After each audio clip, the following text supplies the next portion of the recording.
नमस्कार दोस्तों, think guys में आपका बहुत बहुत स्वागत। आज हम भारतीय इतिहास के बारे में चर्चा करेंगे, जिसमें हम मुगल साम्राज्य के पतन, क्षेत्रीय शक्तियों के उदय, यूरोपीय वासियों के आगमन, सर्वोच्चता के लिए आंग्ल फ्रांसीसी संघर्ष, बंगाल में ब्रिटिश गतिविधियां इत्यादि पर चर्चा करेंगे। सबसे पहले हम मुगल साम्राज्य के पतन पर चर्चा करेंगे, जिसमें हम उस समय की पृष्ठभूमि को देखेंगे, पतन के क्या कारण थे, जिसमें राजनीतिक कारण, सैन्य कारण, जागीरदारी संकट, आर्थिक कारण, सामाजिक कारण, धार्मिक कारण, औरंगजेब की दक्षिण की नीति, वाह आक्रमण और यूरोपीय आगमन, नई शक्तियों का उत्थान इत्यादि के बारे में जानेंगे। और मुगलों के पतन के क्या परिणाम हुए ये देखेंगे और निष्कर्ष क्या निकले, ये सारी चीज़ें हम देखेंगे। चलिए चर्चा की शुरुआत करते हैं। मुगल साम्राज्य का पतन, पृष्ठभूमि देख लेते हैं। मुगल साम्राज्य की स्थापना जहीरुद्दीन बाबर द्वारा 1526 ईस्वी में पानीपत के प्रथम युद्ध में निर्णायक विजय के पश्चात की गई थी, तथा साम्राज्य का विस्तार उनके उत्तराधिकारियों के समय में भी जारी रहा। औरंगजेब 1657 से 1707 के शासनकाल में मुगल साम्राज्य का क्षेत्रीय विस्तार अपने चरम पर पहुंच गया था। इसके साथ ही विघटन की प्रक्रिया भी औरंगजेब के समय में ही प्रारंभ हो गई थी। औरंगजेब के कमज़ोर उत्तराधिकारी इस प्रक्रिया को रोकने में असमर्थ रहे। औरंगजेब द्वारा किए गए क्षेत्रीय विस्तार ने साम्राज्य की शक्ति बढ़ाने की बजाय इसकी नींव को ही कमज़ोर कर दिया, जिसका मूल कारण औरंगजेब की सामाजिक धार्मिक नीतियाँ थीं। ये नीतियाँ उसके पूर्वजों के विपरीत, असहिष्णु और कट्टरता से प्रेरित थीं। पतन के कारण देख लेते हैं। निम्नलिखित शीर्षकों के अंतर्गत मुगल साम्राज्य के पतन के कारणों का विश्लेषण किया जा सकता है। क्या क्या शीर्षक है? पहला है राजनीतिक कारण। औरंगजेब के निःशक्त उत्तराधिकारी। मुगल शासन व्यवस्था केंद्रीकृत होने के कारण सम्राटों के व्यक्तित्व पर अत्यधिक निर्भर थी। इस प्रकार कमजोर सम्राटों का प्रभाव प्रशासन के प्रत्येक क्षेत्र में परिलक्षित हुआ। औरंगजेब के पश्चात सत्तारूढ़ होने वाले सभी सम्राट दुर्बल थे, अतः वे आंतरिक और बाह्य दोनों प्रकार की चुनौतियों का सामना करने में असमर्थ रहे।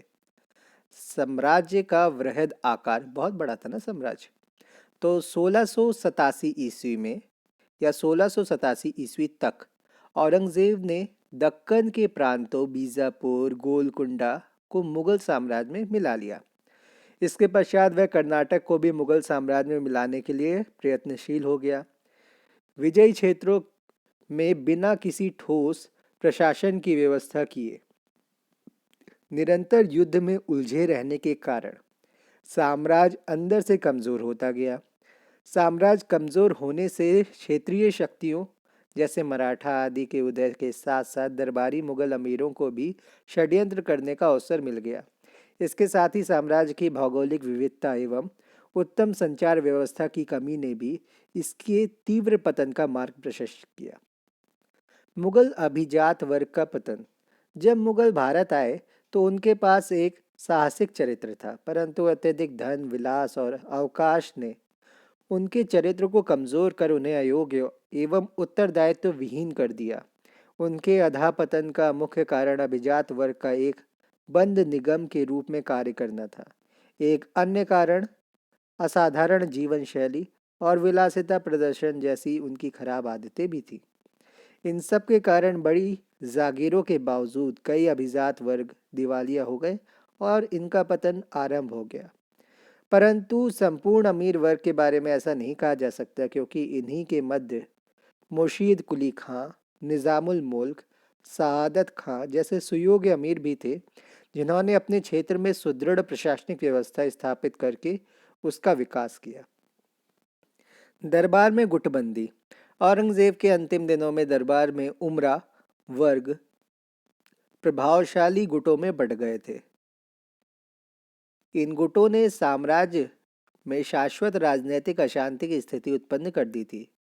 प्रत्येक गुट का प्रयत्न यह रहता था कि वह सम्राट के कान भरे और सम्राट को दूसरे गुट के विरुद्ध कर दे। ये गुट आपस में छोटे छोटे युद्ध भी लड़ते रहते थे। विदेशी आक्रमणों के विरुद्ध भी ये गुट एक नहीं हो सके और आक्रांताओं से मिलकर षड्यंत्र रचने में लगे रहे, जिससे साम्राज्य का शासन लुप्त प्राय हो गया। यहाँ तक कि निज़ामुल मुल्क और बुरहानुल मुल्क ने नादिर शाह से मिलकर दिल्ली प्रशासन के विरुद्ध षड्यंत्र रचे और अपने निहित स्वार्थों के लिए साम्राज्य के हितों को न्योछावर तक कर दिया, या साम्राज्य के हितों का न्योछावर कर दिया। उत्तराधिकार का त्रुटिपूर्ण नियम। मुगलों में ज्येष्ठाधिकार, लॉ ऑफ प्रिमोजेनिचर, का नियम नहीं था।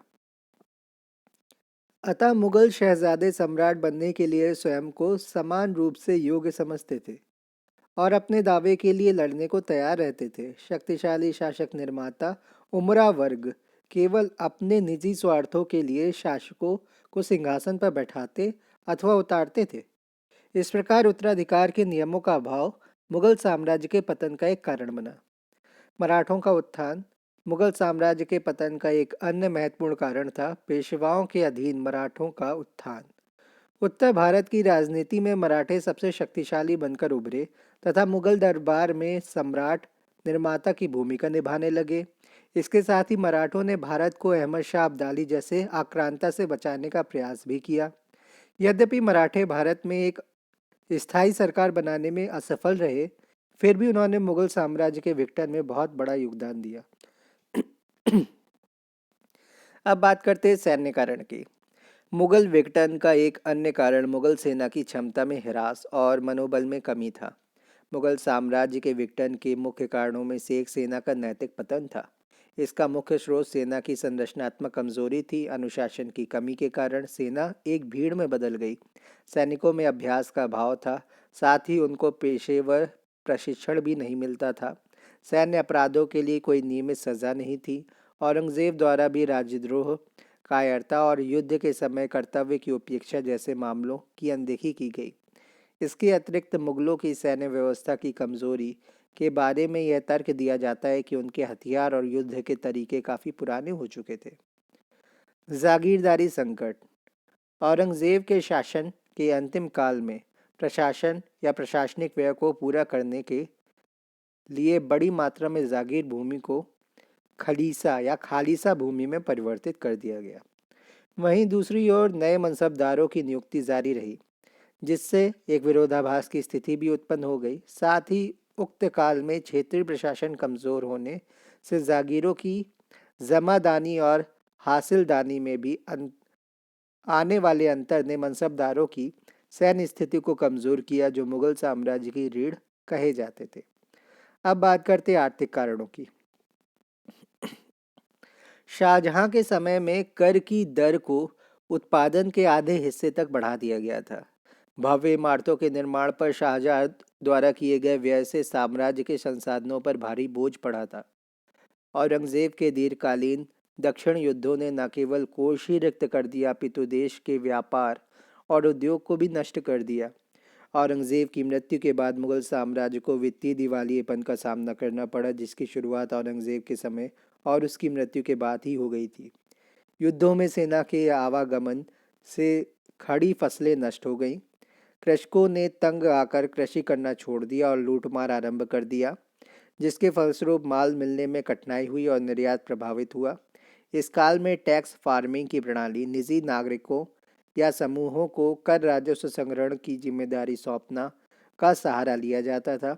हालांकि इस पद्धति से सरकार को ज़्यादा लाभ नहीं हुआ, पर इसने लोगों की स्थिति को और खराब कर दिया। मुगल साम्राज्य के चरमोत्कर्ष काल में देशी बैंकिंग, बीमा एवं व्यापारिक संस्थान साम्राज्य के महत्वपूर्ण सहयोगी थे, परंतु औरंगजेब की मृत्यु के पश्चात उक्त संसाधनों ने क्षेत्रीय शक्तियों में अधिक स्थायित्व के लक्षण देखकर इन्हें सहयोग देना प्रारंभ कर दिया। इससे मुगल साम्राज्य आर्थिक दिवालियेपन की ओर बढ़ने लगा। कृषि क्षेत्र में नगण्य निवेश तथा आश्रितों की संख्या बढ़ना, भू राजस्व की दर में बढ़ोतरी, समय के साथ नई प्रौद्योगिकी का विकास न होना तथा शहरी जनसंख्या का ग्रामीण क्षेत्र से प्राप्त अधिशेष पर निर्भर रहना आदि जैसे कारणों ने साम्राज्य की आर्थिक स्थिति को कमज़ोर कर दिया। सामाजिक कारण। हिंदुओं के साथ हो रहे अत्याचार ने भी सामाजिक असंतोष को बढ़ा दिया था। धार्मिक स्वतंत्रता और सहिष्णुता के अभाव के कारण भी लोगों में एक रोष की भावना थी। गरीबों पर अनावश्यक कर आरोपित कर दिए गए थे। सभी गैर मुस्लिम लोगों पर कर लगा दिया गया था। धार्मिक कारण क्या थे? औरंगजेब स्वभाव से बड़ा कट्टर था तथा इस्लामी कानून के अनुसार ही कार्य करना चाहता था। परंतु इस कानून का विकास भारत के बाहर बिल्कुल अलग परिस्थितियों में हुआ था और यह उम्मीद नहीं की जा सकती थी कि यह भारत में भी कारगर सिद्ध होगा। औरंगजेब ने कई अवसरों पर अपनी गैर मुसलमान प्रजा की भावनाओं को समझने से इनकार कर दिया। मंदिरों के प्रति अपनाई गई उसकी नीति और इस्लामी कानून के आधार पर जजिया को दोबारा लागू करके ना तो वह मुसलमानों को अपने पक्ष में कर सका और न ही इस्लामी कानून पर आधारित राज्य के प्रति उनकी निष्ठा प्राप्त कर सका। इस नीति के कारण सतनामी, बुंदेलों और जाटों ने विद्रोह कर दिया तथा दूसरी ओर इस नीति के कारण हिंदू भी उसके खिलाफ हो गए और ऐसे वर्ग सशक्त हो गए जो राजनीतिक तथा अन्य कारणों से मुगल साम्राज्य के विरुद्ध थे। औरंगजेब की दक्षिण नीति। दक्कन में निरंतर युद्ध को जारी रखने की औरंगजेब की एक गलत नीति मुगल साम्राज्य के लिए घातक सिद्ध हुई। ये युद्ध 27 साल तक जारी रहे और इससे साम्राज्य के संसाधनों को भारी क्षति पहुंची। बाह्य आक्रमण और यूरोपीय आगमन। 1739 में नादिर शाह के आक्रमण ने मरणासन्न मुगल साम्राज्य या मुगल राज्य को बहुत आघात पहुंचाया। राजकोष रिक्त हो गया और सैनिक दुर्बलता स्पष्ट हो गई। जो लोग मुगल नाम से भय खाते थे अब वे सिर उठाने लगे तथा मुगल सत्ता की खुलकर आलोचना और अवहेलना करने लगे। मुगल सैन्य दुर्बलता के कारण 18वीं शताब्दी में भारत में सैन्य या सैनिक सामंतशाही का बोलबाला हो गया था। यूरोपीय कंपनियां सैनिक सामंत बन गई थीं और शीघ्र ही भारतीय रजवाड़ों से व्यापार और सैनिक सत्ता में आगे निकल गईं। इंग्लिश ईस्ट इंडिया कंपनी के क्षेत्रीय लाभ ने मुगल साम्राज्य के पुनरुत्थान की सभी संभावनाओं को खत्म कर दिया। अंग्रेजों ने प्लासी की लड़ाई जीती तथा साथ ही दक्कन और गंगा के क्षेत्र में अपने साम्राज्य का विस्तार जारी रखा। समय बीतने के साथ वे पूरे भारत में अपनी पकड़ मजबूत करने में सक्षम हो गए और मुगल साम्राज्य के पुनरुत्थान के लिए कोई मौका नहीं छोड़ा। अब बात करते हैं नई शक्तियों के उत्थान के बारे में। पंजाब में सिख, राजपूताना में राजपूत, रोहिलखंड में रोहेला सरदार और आगरा एवं मथुरा में जाट अधिक शक्तिशाली हो गए थे। बंगाल, अवध और हैदराबाद ने अपनी स्वतंत्रता की घोषणा पहले ही कर दी थी। मुगलों के पतन के क्या परिणाम हुए? ब्रिटिश शासन के लिए भारत के द्वार खुल गए। भारतीयों को एक सूत्र में बांधने वाली कोई प्रणाली नहीं रही। ऐसी कोई ताकत नहीं रही जो पश्चिम से आने वाली शक्तियों से लड़ सके। स्थानीय राजनीतिक और आर्थिक शक्तियां अपने प्रभाव क्षेत्र का विस्तार करने लगीं। कई रियासतें स्वतंत्र हो गईं जैसे कि बंगाल, अवध और हैदराबाद इत्यादि। निष्कर्ष देख लेते हैं क्या हुए। समग्रतः यह निष्कर्ष निकलता है कि मुगल साम्राज्य का पतन और विघटन आर्थिक, सामाजिक, राजनीतिक तथा संगठनात्मक कारणों से हुआ। अकबर की नीतियां से विघटन के तत्वों पर कुछ समय तक प्रभावशाली नियंत्रण रखा जा सका, लेकिन समाज व्यवस्था में कोई मूलभूत परिवर्तन कर पाने अत्यधिक जटिल था। जब तक औरंगजेब ने सिंहासन संभाला, विघटन की सामाजिक और आर्थिक शक्ति अधिक शक्तिशाली हो चुकी थी। इस व्यवस्था में मूलभूत परिवर्तन करने के लिए औरंगजेब में राजनीतिक योग्यता और दूरदर्शिता दोनों की कमी थी। वह ऐसी नीतियों के पालन में भी असमर्थ रहा जिनसे परस्पर विरोधी तत्वों पर कुछ समय के लिए रोक लगाई जा सकती थी। इस प्रकार औरंगजेब न केवल परिस्थिति का शिकार था, बल्कि उसने स्वयं ऐसी परिस्थिति को जन्म देने में योगदान दिया जिनका वह स्वयं शिकार बना। अब बात करते हैं क्षेत्रीय शक्तियों के उदय के बारे में। पृष्ठभूमि देख लेते हैं। 1761 ईस्वी तक मुगल साम्राज्य केवल नाम मात्र के लिए साम्राज्य रह गया था, क्योंकि इसकी कमजोरियों के स्थानीय शक्तियों को स्वतंत्र होने का अवसर प्रदान किया। इसकी कमजोरियों ने फिर भी मुगल सम्राट की प्रतीकात्मक सत्ता बनी रही, क्योंकि उन्हें अभी भी राजनीतिक वैधता का स्रोत माना जाता था। नए राज्यों ने प्रत्यक्ष रूप से मुगल अधिकार को चुनौती नहीं दी तथा अपने शासन को वैधता प्रदान करने हेतु लगातार उनका अनुमोदन प्राप्त करते रहे। इसलिए 18वीं शताब्दी में इन राज्यों के उद्भव ने राजनीतिक पतन के बजाय एक परिवर्तन का प्रतिनिधित्व किया। इसने शक्ति शून्यता अथवा राजनीतिक अराजकता की स्थिति को उत्पन्न करने के बजाय शक्ति के विकेंद्रीकरण किया। बंगाल, अवध और हैदराबाद जैसे कुछ राज्यों को उत्तराधिकार राज्य के रूप में देखा जा सकता था, जो केंद्रीय सत्ता के कमजोर होने के कारण या कमजोर होने के साथ मुगल प्रांतों के सूबेदारों द्वारा स्वायत्तता के प्रयासों के परिणाम स्वरूप उत्पन्न हुए थे। अन्य राज्य जैसे कि मराठा, अफगान, जाट और पंजाब इत्यादि मुगल अधिकारियों के विरुद्ध स्थानीय सरदार, जमींदार और किसान द्वारा किए गए विद्रोहों से उत्पन्न हुए थे। इन्हीं विद्रोही राज्य इन्हीं को या इन्हें ही विद्रोही राज्य की संज्ञा दी गई। ये राज्य राजनीतिक और स्थानीय परिस्थितियों में एक दूसरे से काफ़ी भिन्न थे।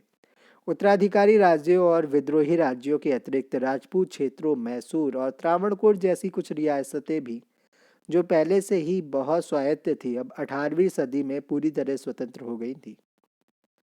बात करते हैं क्षेत्रीय शक्तियों की। सबसे पहले बात होगी बंगाल की। 1717 में बंगाल में मुर्शीद कुली खां की नियुक्ति इस सूबे की स्वायत्तता की वाहक बनी। इसे औरंगजेब द्वारा प्रारंभ में राजस्व प्रशासन को चुस्त दुरुस्त बनाने के लिए बंगाल का दीवान, राजस्व संग्राहक नियुक्त किया गया था। तत्पश्चात 1710 में 2 साल के छोटे अंतराल के बाद बहादुर शाह ने उसे उसी पद पर पुनः नियुक्त किया। जब फर्रुखसियार बादशाह बना तो उसने इस पद पर मुर्शीद कुली खां की नियुक्ति को स्थायी कर दिया और साथ ही उसे बंगाल का नायब सूबेदार और उड़ीसा का सूबेदार बना दिया। आगे चलकर 1717 में उसे जब बंगाल का नाजिम सूबेदार बना दिया गया तो उसे एक ही साथ नाजिम और दीवान जैसे 2 पद संभालने का भूतपूर्व विशेषाधिकार मिल गया। नियंत्रण और संतुलन की जिस व्यवस्था द्वारा साम्राज्य के इन दोनों अधिकारियों को अंकुश में रखने के लिए पूरे मुगल साम्राज्य या मुगल काल में शक्ति का जो विभाजन जारी रखा गया, उसी को अब इस तरह समाप्त कर दिया गया। इससे मुर्शीद कुली खां, जो अपने सुदृढ़ राजस्व प्रशासन के लिए जाना जाता था, को अपनी स्थिति को और मजबूत करने में सहायता मिली। इस प्रकार उसने औपचारिक रूप से मुगलों की सत्ता की अवज्ञा नहीं की तथा सदैव शाही खजाने को राजस्व भेजता रहा। मुर्शीद कुली खां ने अपने प्रत्येक राजस्वदायी क्षेत्र का एक विस्तृत सर्वेक्षण कराने के लिए अपने अन्वेषक इन्वेस्टिगेटर्स भेजे तथा जमींदारों को समय पर पूर्ण राजस्व चुकाने हेतु विवश किया। इसके लिए उसने छोटी छोटी कुप्रबंधित जमींदारियों के स्थान पर अपेक्षाकृत कम शक्तिशाली जमींदारियों के विकास को बढ़ावा दिया, जबकि शोषणकारी जमींदारों को दंडित किया। साथ ही कुछ जागीरदारों को दूरस्थ प्रांत उड़ीसा भेजकर उनकी जागीरों को खालिसा शाही भूमि में परिवर्तित कर दिया गया। इस प्रकार 1717 से 1726 तक के काल में कम संख्या में बड़ी भूपतियों, लैंड मैग्नेट्स और लैंड मर्चेंट्स और लैंड मैग्नेट्स का उदय हुआ। ये भूपति समय पर मालगुजारी की वसूली में नाजिम की सहायता करते थे। इन्होंने उसके संरक्षण में अपनी संपत्तियों को भी बढ़ाया। बंगाल का व्यापार हमेशा से लाभदायी था और मुर्शीद कुली खां के काल में राजनीतिक स्थिरता और खेती हर उत्पादकता की वृद्धि ने ऐसे व्यापारिक कार्य को और बढ़ावा दिया। 17वीं सदी में बंगाल से रेशमी तथा सूती वस्त्र, चीनी और तेल इत्यादि उत्तरी और पश्चिमी भारत के अनेक वितरण केंद्रों से होते हुए स्थल मार्ग से फारस तथा अफगानिस्तान भेजे जाते थे। इसी प्रकार हुगली बंदरगाह से होकर समुद्री मार्ग के रास्ते दक्षिण पूर्वी एशिया, फारस की खाड़ी और लाल सागर के बंदरगाह तक जाते थे। बंगाल का व्यापार संतुलन सदैव उसके अनुकूल रहा था, क्योंकि बंगाल का माल खरीदने यूरोप की कंपनियां काफ़ी कीमती धातुएं, बुलियन लेके आती थी, बुलियंस, जिनको नकदी पर आधारित अर्थव्यवस्था तथा राजस्व ढांचे में आसानी से शामिल कर लिया जाता था। 1726 में मुर्शीद कुली खां की मृत्यु के पश्चात उसके दामाद सुजाउद्दीन ने 1727 से 1739 तक बंगाल पर शासन किया। 1739 में सुजाउद्दीन की मृत्यु के बाद सरफराज खां ने सत्ता को अपने कब्जे में कर लिया। 1741 में बिहार के नायब सूबेदार अली वर्दी खां ने बिहार और उड़ीसा के नायब सरफराज खां को गिरिया के युद्ध में पराजित कर बंगाल का नवाब बन गया। अलीवर्दी खां की 1756 में मृत्यु हो गई। अलीवर्दी खां 1756 में मर गया। उसने अपने उत्तराधिकारी के रूप में सिराजुद्दौला को नामांकित किया, लेकिन राजगद्दी के लिए अन्य दावेदारों द्वारा चुनौती दिए जाने के कारण दरबार में गुटबंदी प्रारंभ हो गई। शक्तिशाली जमींदारों और वाणिज्यिक साहूकारों को एक अत्यंत महत्वाकांक्षी नवाब सिराजुद्दौला से खतरा महसूस होने लगा था। इससे बंगाल का प्रशासन अस्थिर हो गया, जिसका लाभ ब्रिटिश ईस्ट इंडिया कंपनी ने उठाया, जिसे हम बंगाल में 1757 के प्लासी षड्यंत्र के रूप में जानते हैं, जिसके परिणाम स्वरूप सिराजुद्दौला का शासन समाप्त हो गया। इसके बाद के खंडों में हम बात करेंगे कैसे सिराजुद्दौला का शासन समाप्त हुआ और कैसे मीर जाफर की उसमें भूमिका रही। चलिए अब बात करते हैं अवध की। अवध प्रांत पश्चिम में कन्नौज जिले से पूर्व में कर्मनाशा नदी तक विस्तृत था। 1722 में सआदत खां को सूबेदार नियुक्त किए जाने के साथ ही अवध लगभग स्वतंत्र हो गया था। वह अराजकता को समाप्त करने और बड़े जमींदारों को अनुशासित करने में सफल रहा। उसने एक नई राजस्व व्यवस्था भी लागू की, जिससे उसके साम्राज्य के वित्तीय संसाधनों में वृद्धि हुई। सआदत खां का उत्तराधिकारी उसका भतीजा सफदरजंग बना, जिसे 1748 में साम्राज्य के वजीर के रूप में नियुक्त किया गया तथा साथ ही उसे इलाहाबाद प्रांत की अतिरिक्त जिम्मेदारी भी सौंपी गई। 1753 में उत्तर भारत के राजनीतिक इतिहास में महत्वपूर्ण बदलाव दृष्टिगोचर हुआ, जब अवध और इलाहाबाद क्षीण हो रहे साम्राज्य से स्पष्ट रूप से स्वतंत्र होते प्रतीत होने लगे। सफदरजंग की मृत्यु के बाद उसका पुत्र शुजा-उद-दौला को अवध का सूबेदार नियुक्त किया गया। जब अफगान नेता अहमद शाह अब्दाली ने पानीपत के तृतीय युद्ध 1761 में मराठों से युद्ध हेतु पुनः भारत में आया, उस समय शुजा-उद-दौला अपनी स्थानीय विरोधियों एवं मराठों को कमजोर करने के लिए अफगान आक्रमणकर्ताओं का साथ देने लगा था। उसके अपने क्षेत्र अवध और इलाहाबाद में उसकी स्वायत्तता और शक्ति 1764 में इंग्लिश ईस्ट इंडिया कंपनी के साथ युद्ध तक बनी रही। अंग्रेज़ों और बंगाल के पदच्युत नवाब मीर कासिम के बीच हुए बक्सर के युद्ध 1764 में शुजा-उद-दौला ने भी भाग लिया। इस युद्ध में उन्हें हार का सामना करना पड़ा। अब बात करते हैं हैदराबाद और कर्नाटक की। हैदराबाद के स्वायत्त राज्य की स्थापना 1724 में शाही दरबार के शक्तिशाली अभिजात वर्ग के सदस्य चिन किलिच खां ने की थी। उसने निज़ाम उल मुल्क आसफ जाह की उपाधि धारण की। यद्यपि उसने कभी भी सार्वजनिक रूप से केंद्रीय सत्ता से अपनी स्वतंत्रता की घोषणा नहीं की, लेकिन व्यवहार में उसने एक स्वतंत्र शासक की तरह कार्य किया। उसने उद्दंड जमींदारों को दंडित किया और उन हिंदुओं के प्रति सहिष्णुता दिखाई जो आर्थिक रूप से समृद्ध थे।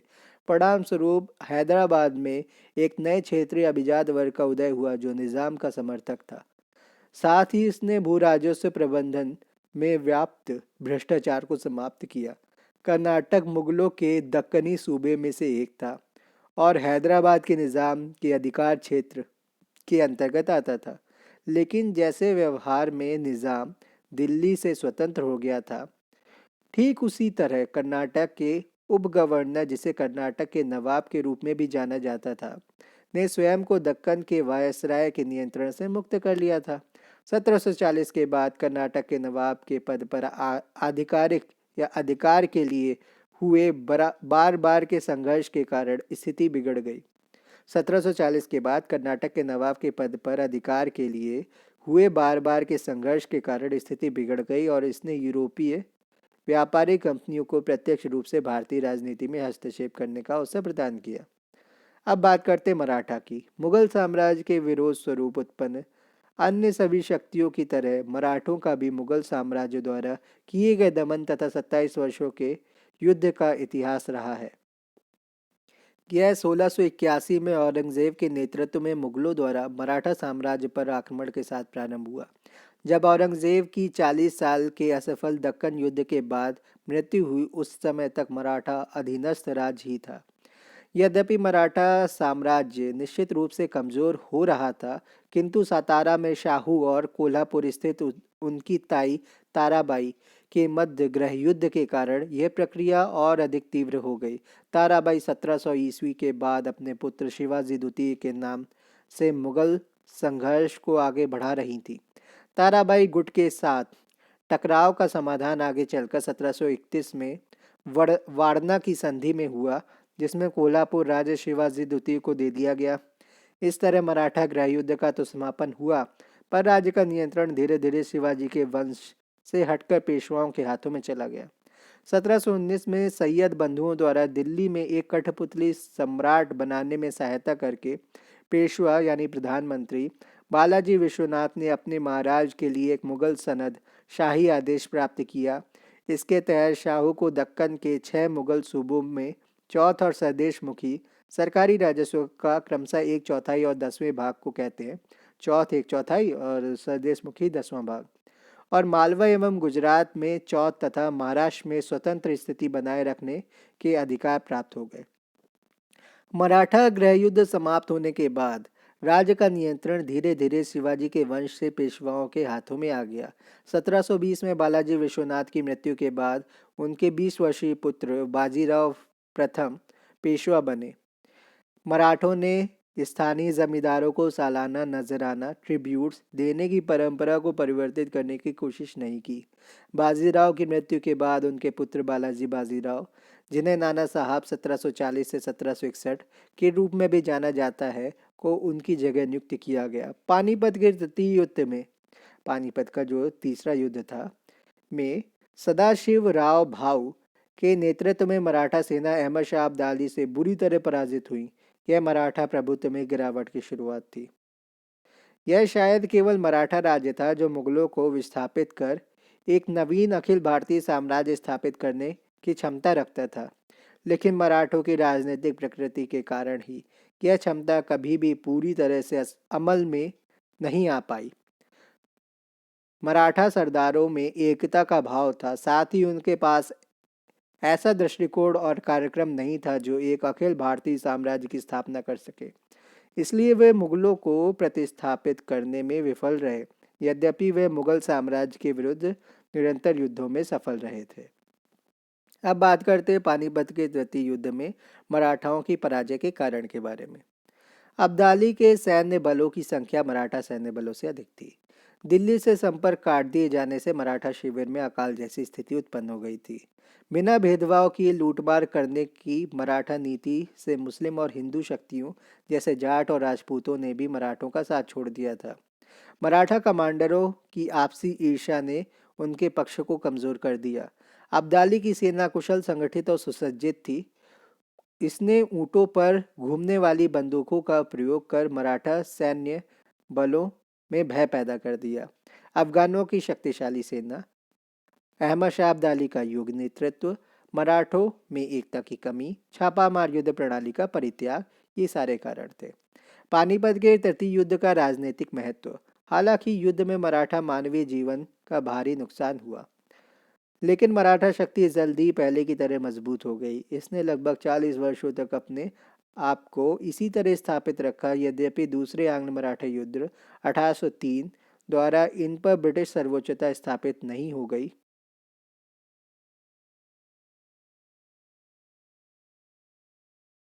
तब तक इन्होंने अपनी स्थिति को ऐसी बना के रखा था। महान मराठा सरदारों की मृत्यु के बाद गलत महत्वाकांक्षा वाले रघुनाथ राव जैसे लोगों के लिए रास्ता खुल गया। इसने भारतीय राजनीति के क्षेत्र में मराठा प्रतिष्ठा को कम कर दिया।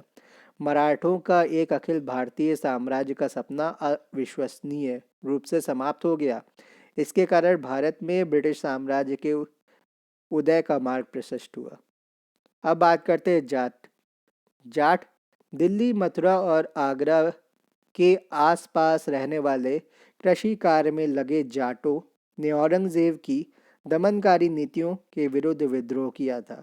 हालांकि मुगल सम्राट औरंगजेब ने विद्रोह को दबा दिया, लेकिन यह क्षेत्र अशांत ही बना रहा। भरतपुर के जाट राज्य की स्थापना चूड़ामन और बदन सिंह ने की थी। जाटों की शक्ति सूरजमल 1756 से 1763 के नेतृत्व में अपनी सर्वोच्चता पर पहुंच गई। इस स्थिति ने मुगल अधिकारियों को उसे संज्ञान में लेने के लिए बाध्य किया। उन्होंने घेराबंदी कर सफलतापूर्वक अब्दाली की सेना से अपने को सुरक्षित रखा तथा पानीपत के तीसरे युद्ध में मराठों का समर्थन किया। उन्होंने मुगल राजस्व व्यवस्था को अपना कर एक स्थायी राज्य की नींव रखने की कोशिश की, लेकिन 1763 में सूरजमल की मृत्यु के बाद जाट राज्य का पतन हो गया और यह छोटे छोटे जमींदारों में विभाजित हो गया, जिनमें से अधिकांश लूटमार पर आश्रित रहने लगे। रोहिला तथा बंगश पठान। अली मोहम्मद खां बंगश और अन्य अफगान वीरों ने फर्रुखाबाद के आसपास के इलाके पर अपना नियंत्रण स्थापित किया, जो अब अलीगढ़ और कानपुर के मध्य स्थित था। इसी प्रकार नादिर शाह के आक्रमण के बाद प्रशासनिक अव्यवस्था के दौरान अली मोहम्मद खान ने दक्षिण में गंगा और उत्तर में कुमायूं पहाड़ियों के बीच हिमालय की तलहटी में रुहेलखंड नामक एक अलग रियासत की स्थापना की। रुहेले लगातार अवध, दिल्ली और जाटों के साथ संघर्ष करते रहे। राजपूत औरंगजेब की मृत्यु के बाद कमजोर केंद्रीय सत्ता के कारण प्रांतीय शक्तियों हेतु नए अवसरों का अभ्युदय हुआ। 18वीं शताब्दी के पहले 3 दशकों के दौरान उत्तरी प्रांतों में कई नए प्रादेशिक राज्यों का उदय हुआ।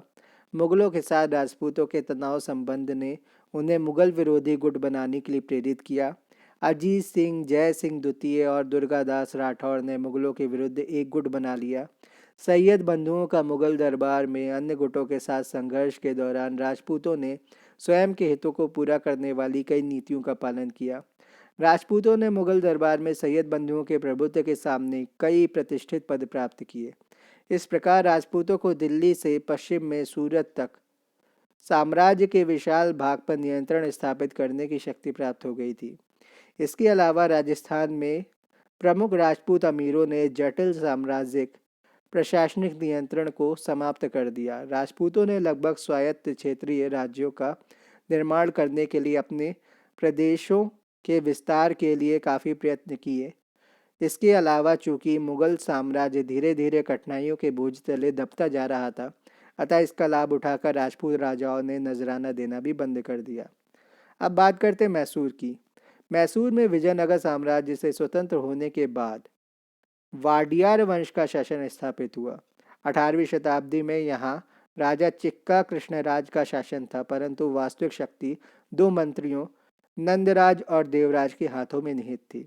1760 ईस्वी में हैदर अली ने नंदराज की शक्ति का अंत कर दिया और स्वयं को मैसूर का शासक घोषित कर दिया और हैदराबाद के बाद दक्षिण भारत में उभरी सबसे महत्वपूर्ण शक्ति का नेतृत्व किया। हैदर अली ने फ्रांसीसी विशेषज्ञों के सहयोग से अपनी सेना का आधुनिकीकरण किया। साथ ही इनकी मदद से उसने एक कुशल पैदल सेना और तोपखाने को प्रशिक्षित किया और मैसूर सेना में यूरोपीय ढंग का अनुशासन स्थापित किया। हैदर और उसके बाद उसके पुत्र टीपू सुल्तान ने भूज राजस्व सीधे किसानों से वसूलने और उन्हें वेतनभोगी अधिकारियों द्वारा नकदी के रूप में इकट्ठा करने की प्रणाली की शुरुआत की। इस तरह राज्य के संसाधन आधार काफ़ी विस्तृत हुए। हैदर अली और टीपू सुल्तान के नेतृत्व में मैसूर राज्य एक केंद्रीय सैन्य सत्ता स्थापित करने में सफल रहा।